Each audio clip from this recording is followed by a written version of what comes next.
تاکہ صحیح لوگوں کی مدد ہوتی رہے. ایسا نہ ہو کہ تم بڑے لوگ یہ سمجھتے رہیں کہ صاحب وہ ہمارے کارکن تو کام کر رہے ہیں اور مدد ہو رہی ہے, اور نیچے پتہ چلے زمین پہ کہ کسی کی مدد نہیں ہو رہی ہے, اور کوئی تیسرا کہیں سے کوئی عنصر آ کر کے مل رہا ہو ان کارکنوں سے, وہ ان کو دباؤ میں یا لالچ میں یا کہے میں ان کو کام کرنے سے روک رہا ہو یا مدد کرنے سے روک رہا ہو.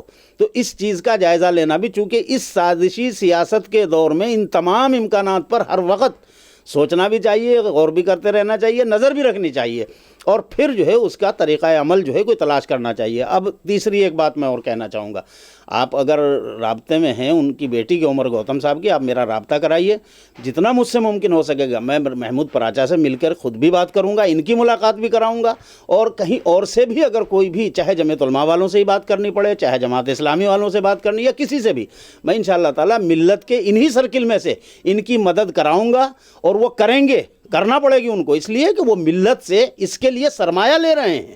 ملت سے جو ہے وہ اس کے لیے تمام طرح کے اپنے وسائل جمع کر رہے ہیں, افرادی وسائل بھی لے رہے ہیں, اور صاحب مالی وسائل بھی لے رہے ہیں, اور سیاسی وسائل بھی لے رہے ہیں. تو اس لیے جو ہے ان کو کام تو کرنا پڑے گا. اگر کہیں کوئی گیپ آ رہا ہے آپ مجھے ان سے ملوائیے, میں انشاءاللہ تعالیٰ ان کی وکالت جمعیتوں میں بھی جا کے کروں گا, جماعت میں بھی جا کے کروں گا, اور وکیلوں کے یہاں اگر کام کرنے بات کرنے کی بات ہے تو میں انشاءاللہ. نہیں, اب دوبارہ سے مولانا ان کے گھر آئے تھے اور آشواسن دیا ہے, اب ہائی کورٹ میں اپیل ڈالنے کی بات کہی جا رہی ہے, ضمانت کی عرضی ڈالنے کی بات کہی جا رہی ہے. اس کے علاوہ ایک شکایت اور ہے کہ قوم نے ان کو اکیلا چھوڑ دیا. جب پورا معاملہ ہوا بہت لوگ ان کا حال چال جاننے پہنچتے تھے. پوری طرح سے فائنینشلی استھتی بھی گھر کی خراب ہے, بیٹی ان کی جاب کرتی ہے, اس کو ایک چھوٹا سا اماؤنٹ ملتا ہے جس سے پورے گھر کا خرچہ چل رہا ہے. اس کے بعد جو اس کے گھر والے ہیں, جو خاندان کے لوگ ہیں, کیونکہ کنورٹیڈ ہیں, ٹھاکر ذات سے تعلق رکھتے ہیں, تو ٹھاکر صاحب جو ہے ان کے علاقے کے گاؤں کے لوگ سمپرک کر رہے ہیں کہ آپ گھر واپسی کر لو, ایک دن میں ضمانت کرا دیں گے. یہ بہت بڑا المیہ ہے, ایک طرح سے کہیے کہ پوری ملت اسلامیہ اور تمام ملت کی تنظیموں کے منہ پر ایک بڑا تماچا ہے. اور یہ تماچا ابھی چند سال پہلے باغپت میں بھی پڑا تھا کہ وہاں کچھ بہت غریب پسماندہ قسم کے ایک پریوار کے 13-14 لوگ جو ہے, جو 20 سال پہلے سے مسلمان تھے, اور وہ جو ہے پھر واپس چلے گئے. اس پر جو ہے ملت میں کہیں کوئی سگبگاہٹ نہیں ہوئی. میں نے اس پہ کافی ہنگامہ بھی کیا اور لوگوں کو جگایا, تو پھر وہ بات بھی کھل کر کے کچھ سامنے آئی. ابھی حال میں بھی ایک واقعہ ایسا ہوا, اب سے 2 سال پہلے بھی ایسا ایک واقعہ یہاں ہوا تھا کاندلے کے آس پاس, ابھی شاملی کے اس میں ہوا ہے, آپ گئے بھی تھے 2 واقعات میں. تو یہ جو اس طرح کے واقعات ہو رہے ہیں, اس میں کہیں نہ کہیں ملت کی ان تنظیموں کی غفلت بھی یقینی طور پر ہے.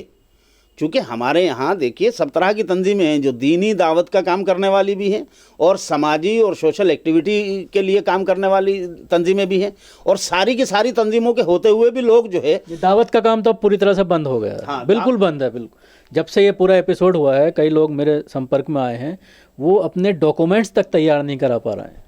نہیں, دعوت کا کام تو غیر مسلموں میں دعوت کا کام تو بند کر دیا لوگوں نے ڈر کے مارے, لیکن سوال یہ ہے کیوں کر دیا, کیا جرم ہے؟ یہی تو میں جو کہنے جا رہا ہوں, میں یہی تو کہنے جا رہا ہوں نا کہ ہماری ملت کی تنظیمیں, ہماری ملت کے وہ افراد, تو یہ ڈر کہاں لے کر جا رہا ہے؟ یہ ہے نا, یہ ڈر کیوں ہے بھائی؟ ڈریے آپ جب آپ کوئی الیگل کام کر رہے ہوں, کہ آپ کوئی غیر سنویدھانک کام کر رہے ہوں. میں دعوے کے ساتھ یہ بات آپ سے کہتا ہوں اور بانگے دہل کہتا ہوں, آپ گرا باندھ لیجئے. آپ ایک تو سنویدھان کے خلاف کوئی کام نہ کیجئے اس ملک کے, آپ ایک قرآن کے خلاف اور شریعت کے خلاف کوئی کام نہ کیجئے. دنیا کی کوئی طاقت آپ کا بال نہیں باندھا کر سکے گی. آپ کام کیجئے نا, کیوں نہیں کرتے آپ؟ دعوت دینا, جیسے ہندوؤں کو اپنے دھرم کی دعوت دوسروں کو دینے کا جواز سنویدھان نے دیا ہے, اتنا ہی ایک مسلمان کو بھی دوسرے مذہب کے لوگوں کے سامنے اپنے دین کی دعوت پیش کرنے کا ادھیکار اس سنویدھان نے دیا ہے. مجھے اپنے مذہب کی تبلیغ کرنے کا ادھیکار میرا سنویدھان دیتا ہے, یہ میرا ادھیکار ہے. اینٹی کنورژن لا جو لایا گیا ہے اس میں جرم ہے. اگر گورنمنٹ جو ہے بے ایمانی کرتی ہے سنویدھان سے, اگر گورنمنٹ سنویدھان سے بے ایمانی کرتی ہے, تو گورنمنٹ کے خلاف بھی آپ کو سپریم کورٹ جانا چاہیے, اور سپریم کورٹ کو کے کٹہرے میں گورنمنٹ آف انڈیا کو اور اسٹیٹ گورنمنٹ کو وہاں کھڑا کرنا چاہیے. کیوں نہیں کرتے آپ؟ کیوں ڈرتے ہیں؟ کون کرے گا؟ کس بات کا ڈر ہے؟ یہ انہیں کرنا ہے جو ہمارے یہاں بڑی بڑی جماعتیں اور تنظیمیں. دیکھیے اگر آپ کھڑے ہو کر کس کام کو کرتے ہیں. 2014 سے بند ہے وہ سارا. 2014 سے نہیں, 2017 سے زیادہ بند ہو گیا. 2014 سے تھوڑا بہت پھر بھی چل رہا تھا. میں کہہ رہا ہوں کہ دیکھیے یہ کام اگر آپ کریں گے یا میں کروں گا, چونکہ ہم لوگ اس کے لیے ذمہ دار نہیں اور مکلف نہیں ہیں, اور نہ قوم ہمیں اس کے لیے ذمہ دار مانتی ہے. قوم ذمہ دار مانتی ہے جمعیت علماء کو, قوم ذمہ دار مانتی ہے مسلم پرسنل لا بورڈ کو, قوم ذمہ دار مانتی ہے مسلم مجلس مشاورت کو, قوم ذمہ دار مانتی ہے جماعت اسلامی ہند کو. ان لوگوں کی ذمہ داری بنتی ہے. یہ ان لوگوں کا کام ہے, یہ کسی انڈیویجول کا کام نہیں ہے, یہ کسی جرنلسٹ کا کام نہیں ہے, یہ کسی گلی والے آدمی کا, محلے والے آدمی کا کام نہیں ہے. یہ کام ہے ان لوگوں کا کہ جن پر پورے ملک کی ملت جو ہے وہ اعتبار کرتی ہے, اعتماد کرتی ہے. اگر آپ پر اعتماد اور اعتبار کرتی ہے تو پھر آپ کو ملت کے کام آنا چاہیے. اور اگر آپ نہیں آئیں گے تو جیسے آپ بتا رہے ہیں کہ ملت میں بھی جو ہے سگبگاہٹ ہونے لگی ہے, برا بھلا لوگوں نے الزامات تراشی شروع ہو ہی گئی ہے, برا بھلا کہنا شروع کر دیا ہے, تو اس سے جو ہے شخصیات کا بھی اعتماد ختم ہوگا, تنظیموں کا بھی اعتماد مجروح ہوگا, اور کام بھی سارا خراب ہوگا. اس لیے آپ جو ہے مضبوطی کے ساتھ تنظیم والوں کو بھی, اور جو افراد مختلف جگہ پر بیٹھے ہوئے ہیں اور وہ شخصیتیں بڑھی ہیں, ان کو بھی میدان میں آ کر کے مضبوطی کے ساتھ مظلوموں کا سہارا بننا ہوگا. اور خاص طور سے جن لوگوں کو, جیسے عمر گوتم صاحب ہیں یا مولانا کلیم صدیقی صاحب ہیں یا اس طرح کے دوسرے افراد ہیں, اس طرح کے مظلومین کا سہارا بننا پڑے گا. ان کی پیٹھ کے پیچھے کھڑا ہونا پڑے گا آپ کو, اور جب تک آپ کھڑے نہیں ہوں گے تو سمجھ لیجئے کہ یہ پڑوس کی آگ جو ہے صرف پڑوس کی نہیں, آپ کے گھر میں آئے گی. یہ مختلف بہانوں سے آئے گی. کسی کے پاس چندے کے نام سے آئے گی, کسی کا نام دھندے کے نام سے آئے گی, کسی کے یہاں کسی اور نام سے آئے گی, لیکن بچے گا پھر کوئی نہیں. اس لیے حق کی حمایت کرنا ہمارا فرض ہے, اور اس فرض کو اگر پورا نہیں کریں گے تو پھر عذاب اپنے اوپر بھی آنے والا ہے. یہ تھے عبدالرحمن عابد صاحب جو ہم سے بات کر رہے تھے, خاص طور سے عمر گوتم کا جو معاملہ ہے اس میں کس طرح سے قانونی پیروی ہونی چاہیے تھی, اس میں کہیں نہ کہیں غفلت بڑھتی جا رہی ہے. اور اس کو لے کر کے جب ان کے گھر والوں نے میڈیا سے روبرو ہو کر اپنا درد بیان کیا تو اس کے بعد کہیں نہ کہیں جمعیت علماء ہند جاگی ہے, اور کہ جلد ہی ہائی کورٹ میں, الہ آباد ہائی کورٹ میں اس کو لے کر کے عرضی ڈالی گئی ہے, اور جلد ہی اس پر سنوائی ہوگی. دلی سے کیمرہ پرسن فیضی کے ساتھ نیوز میکس کے لیے شکیل احمد.